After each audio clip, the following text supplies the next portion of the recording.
Yo, YouTube. Today we're gonna react to Formula One explained for rookies. I'm a rookie. I don't know shit about this sport. All I know is these race cars going down a fucking loop. That's all I know about it. But I want to see how impressive it is, because you know, you always gotta give it a chance. You know, you can't just talk shit about something, especially if you don't know anything about it. I think that's being a hypocrite and stupid as fuck, in my opinion.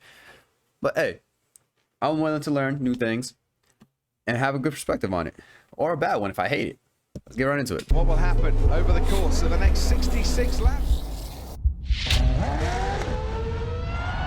Max Verstappen is champion of the world! You've been hearing about F1 too, right?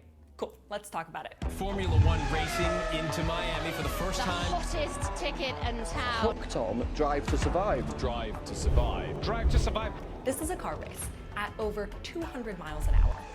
In Nice. cities all over the world. Miami Grand Prix, Bahrain Grand Prix, here in Monaco. With insanely famous drivers. They got hella sponsorships on their shirts and stuff and 100% cars. Teams. Racing cars so advanced that they're practically spaceships. Really? And so expensive that they had to make a rule that teams couldn't spend more than $140 million each. And it's only getting bigger. Damn. Just look at this. This is from a construction camera at one of 2 new US racetracks. This one's in Miami. This cost $40 million to build, and it hosted nearly 250,000 people over 3 Yo, this days. boy got That's a banked. Super Bowl worth of people every day, and one of them was me. It's the first ever Miami Grand Prix. We're racing in the States and it's lights out, away we go. This is the coolest thing ever. I just love F1. But a lot of people, because of all this hype, they're hearing about it right now for the first time. And they're feeling a little bit, I don't understand. So let's get into it. Yeah. This is F1. I heard people were going to Miami for that. I don't know what the fuck that was. To keep up with this crazy, expensive sport that everyone's suddenly obsessed with. Lewis Hamilton! Verstappen holds it! It's done. But it's also a look at the bigger question. It's done. The huge question, which is, Shout out to UK, bro. Goated. why pour so much money, so much technological effort into F1, into entertainment? Oh, that's The so answer cool. is in what we get in return. This isn't just a car race. This is a space program for the road. General growth in I was about to say, these motherfuckers gonna start flying in the next year or something. Becoming much more of a thing here in the States. You know? Monaco Grand Prix, win the Italian Grand Prix, the Bahrain Grand Prix. What the F is If you're new to F1? F1, you might know its American cousins. NASCAR has the least family resemblance. Closed cockpits, oval tracks. IndyCar and F1 look more related. They've got the spaghetti-looking track, open cockpits. But there's one really important difference between these two. And it's the reason why F1 specifically is such a big deal. In IndyCar, all of the cars use the same frame, or chassis, the DW12. So the competition here is mostly in how you race that car. But in F1, So, I mean, it's more equal. Isn't that how it should be? every team has to design and manufacture their own cars. And the best part is that they get to improve the cars between each race, or not, depending on how they do. So the competition in F1 actually centers around the car itself. Not just how you race it, but also how you build it and rebuild it again and again and again. This is why I love F1. That's impressive. Hey, I gotta watch that. Then the other Indy, whatever it was, or NASCAR, that's dope. Yo, so it's gonna be a bunch of millionaire ass motherfuckers investing into these cars, and they get money from it too. So I can see where the money's coming from too. But a thing that I like is it's innovating. They're always trying to make this car or build a new car from scratch better and better each year. And then they test it out by racing. Hey, that sounds tough. It looks That like the sounds sport of tough. daredevils, but much more than that. It's the sport of nerds. Hey, so robotics. It's literally that, but in car form. Yeah. Team races 2 cars, so 2 drivers for the same team. Each event, or Grand Prix, is 3 days: practice, qualifying, and race day. I watch these on TV every time they're on, but this was the first time I ever got to see it in person. See the car up close. Nice. That was awesome. Yo, that shit has a tough hat on. Mercedes garage. Truly, I have never had more fun at a sporting event and seen less of what was actually going on. So right now they're about to do a practice works. The order of who Bro, has the fastest the hella brands sponsorships on these freaking cars. I saw Red Bull, Mercedes. So does Mercedes, big companies that make cars, Mercedes, Toyota, and stuff like that, do they all compete in this? Do they? lap on qualifying day becomes the lineup at the starting line on race day. And passing isn't easy, so where you start is a really big deal. Depending on where drivers That's kind of finish, fucked they up get different then. numbers of points. After 10th place, no points Oh. for you. Drivers want to get the most points themselves to win something called the Drivers' Championship. But teams want to get the most points total Red to win Bull. the Constructors' Red Bull, Ferrari, Mercedes, McLaren, Alfa Romeo, Alfa Pline, Alfa Car, Hasabha, Aston Martin, Haba. Okay, so there's no Toyota. Yeah, no, fuck Toyota. It's all high-end motherfuckers, rich assholes. Bet. Championship. The two championship thing actually kind of makes for funny mismatched incentives sometimes. You can hear it on the radio when teams have one strategy, like they want to let drivers pass each other, and drivers get really mad about that. If he's quicker, we let 3. That's very unfair, but okay. But generally, everybody agrees about the big But things, okay. which are drivers, race your fastest. Teams, make the best car. All right. That's cool. Here's the I fun respect that. It's for everybody, you know? Everybody gets to, like, you know, win something. The builders and the racer. There's my driver. Hello, Lewis Hamilton. With a G, with a guy. Freaking Think stud. of an F1 car like an airplane upside down. The fuck? Both meant to move as quickly through the air as possible, right? But where an airplane's wings work to lift it up, these cars' wings work to keep it down. Why? Because winning doesn't just depend on going fast. It also depends on keeping control. So imagine going straight. Motherfucker gonna start taking off, dog. Yo, that'd be so cool. Yo, F1 gotta be like that in the future, bro. That'd be so tough. That requires a firm grip on the ground. Take a look at the shape of this car. Now watch how the air moves across it. See how some goes above the wing and some squeezes the long way underneath it? That creates a situation where there's higher pressure above and lower pressure below. Makes sucking sense. the Makes car towards the sense. ground. That's actually happening all over the car, not just on the wings. That's And cool. We could talk for hours about the design features on this thing, how they shape and use the air. Some pull air in through the car to cool it down. You can actually see there's a hole there. I think they're trying to imply that on my Lego model. Some actually let the driver release air, lessening that downward pressure and allowing them to go faster in order to pass. It's kind of like a Mario boost. That's cool. You can actually hear this in a race. Listen for DRS. It's so intriguing. So much Now, into it. Charles To it, Leclerc you is know? going to have DRS to try and fight it back. Taken together, an F1 car is just a symphony of aerodynamics. Yo, she's explaining this really well. She's goated. I actually got to see them up close and personal when I was in Miami. We're going there. I absolutely did not keep my cool. You can Wow. see teams perfecting these cars over the years, understanding the need for wings and adding them and changing the shape and pushing our understanding of aerodynamics to shave off just fractions of a second. Hundreds, sometimes thousands of people work on this, all for one team. So, how much does this cost?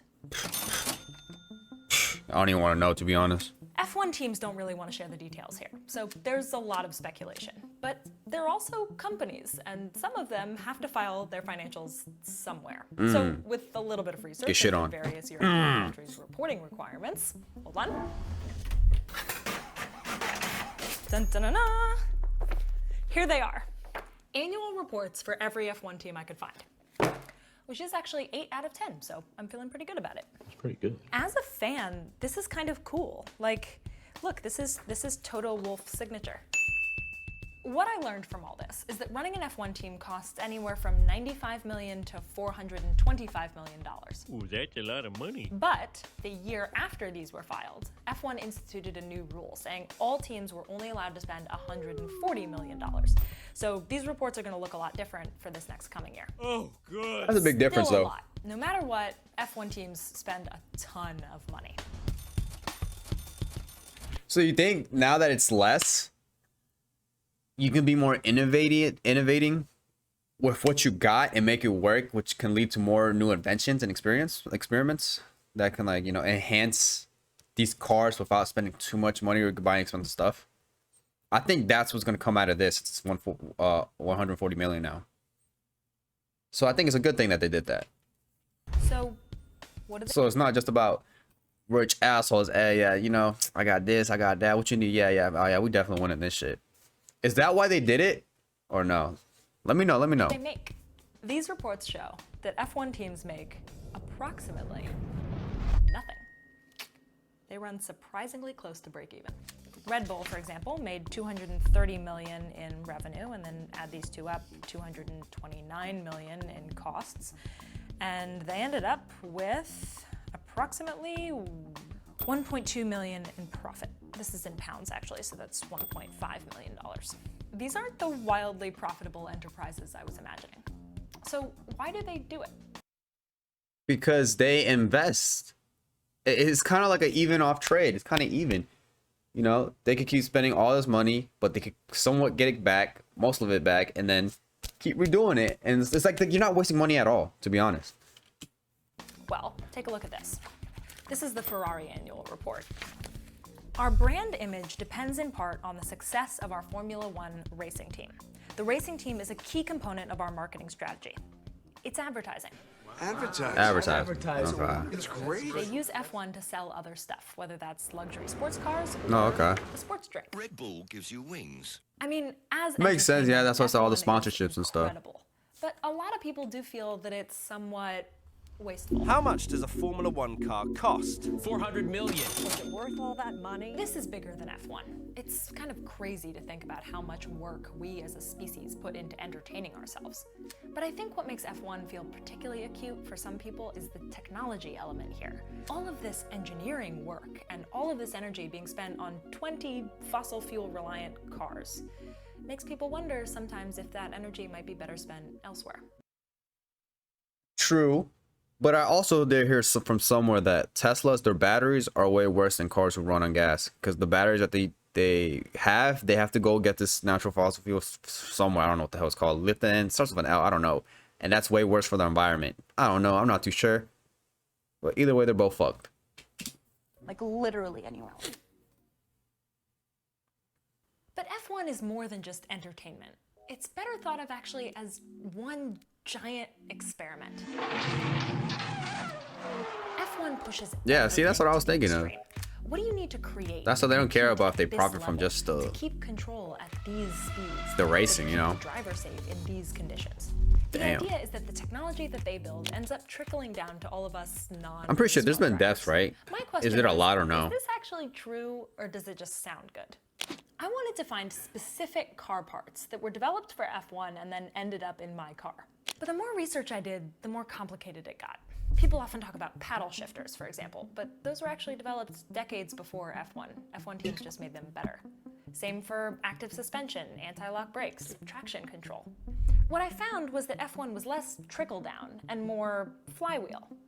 F1 combines technologies that might already exist and then pushes them to an extreme, making them better in the process and then inspiring, or literally manufacturing, better tech for all of us. For example, take thermal efficiency, the percentage of energy from combustion that actually makes the car go, as opposed to How being small is that engine? Most combustion road Or how cars big are have these thermal cars? efficiency between 20 and 30%, which means only a third of the energy actually makes the car go. F1 cars can't refuel during the race, so there's a very strong incentive for them to be efficient. They're at about 50% now, thanks to new hybrid engines, gains that have been dragging the rest of the car industry forward. Or data collection. Sensors on F1 cars collect huge amounts of information and then feed it back to the driver and the team. They didn't invent a lot of these systems, but they use them in ways that they've never been used before. Yeah, back And then, that's actually getting more and more important. it wouldn't tell you if the shit's about to burn up or something, or the wheels are high. Like, you just gotta go with the flow. Requirement to build their own cars. Basically, we'll do all of this research and development, and we'll create new technologies and also combine all of the cutting edge tech, and we'll push it to its limits and develop it further, and you don't even need to pay for it. We'll race these things against other groups of engineers doing exactly the same thing. See, I think that's cool. In this crazy round the world sport that lots of people really love. Yeah, see, I think that's dope. At the end of the day, the biggest, most expensive group project science competition of all time. See, that's dope. It's literally robotics, but on steroids and for cars. That is hard. And yeah, people talk about, like, you know, the atmosphere and this and that, but honestly, the world's overpopulated. Bro, we hell people are sinning, bro. And Astro's about to hit us now, bro. To be honest, like we're fucked. So what? Hey, it's whatever at this point. People debate whether or not we should spend money on lots of our efforts to learn. And yet, they consistently push forward both the tech that we actually use and our understanding of the world around us. In this case, it also makes some money and it's fun to watch. I think once you see the promise of F1, it allows you to think differently about lots of things. We need people working far beyond the edge, like pulling forward the limits of what we can do. The question now is what we need to learn. That Mercedes one looked tough. I like the colors on it too. If F1 pushes forward car innovation and the future of cars is electric, does F1 need to get more electric too? I feel like they will. And if F1 doesn't go more electric, does it get farther and farther from its original promise over time? Less applicable to the technology that we use and more a novelty. Let's go watch those cars that use gas. Yeah, see? I don't know. Time Now you're up to is gonna speed. change. You can watch a race, you can enjoy That's it gonna with your happen. friends, and you can also speculate, like the rest of us, where it's all gonna go. I'll be watching with you, and I'll be rooting for my favorite. I want that ad. Shit. Y'all better bless me in the comments, bro. If y'all don't, that's kind of fucked up. But anyways, dope videos. I have a new perspective on F1 now, Formula 1. I actually want to go to an event now.